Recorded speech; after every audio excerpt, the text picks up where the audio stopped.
This is not a conspiracy theory. This is what happens when paperwork becomes a weapon.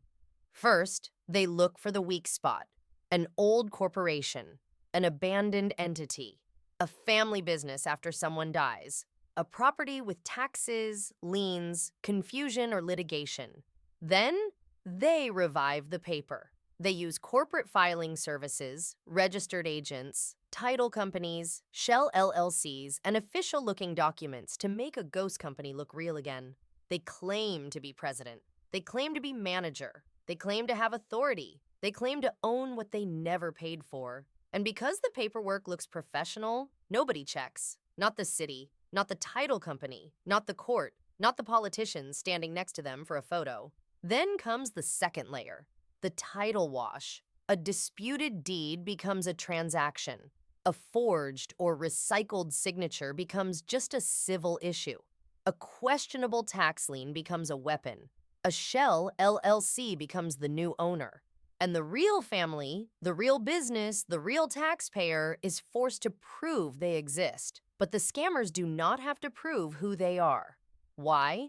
Why does a small property owner have to show ID, tax records, bank records, operating agreements, receipts, and every dollar they paid, but a shell company with hundreds of addresses, no real office, no real ownership, and no real payment can walk into City Hall and be treated like royalty? Make that make sense. This is how cities get stolen. They promise housing for elders. They promise services for veterans. They promise hospitals, rehabilitation centers, jobs, and redevelopment. Then the building sits empty. The community gets nothing.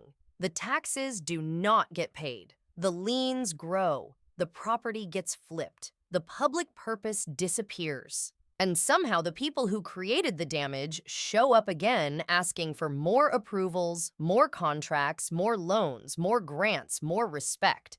In Trenton, we are asking real questions. Who authorized the deed? Who paid consideration? Who created the tax lien? Who verified the lien? Who controlled the shell LLCs? Who hired the lawyers? Who paid the legal fees? Who insured the transaction? Who benefited from the fraud? And why are the victims treated like criminals while the paper thieves are treated like developers? This is not just deed theft. This is data theft, identity theft, court abuse, title manipulation, municipal failure, bank fraud, and economic violence against working families. Now AI makes it faster. They can search corporations, scrape records, profile owners, find old liens, find family disputes, and build fake authority in minutes. That is why every court, every city council, every title company, every lender, every attorney, and every law enforcement agency needs to stop pretending this is just civil.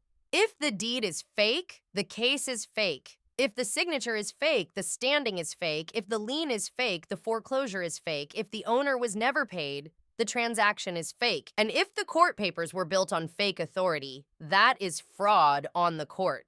We are not asking for favors. We are asking for verification. Show the operating agreement. Show the beneficial owner. Show the wire. Show the authority. Show the tax lien history. Show the title commitment. Show the insurance file.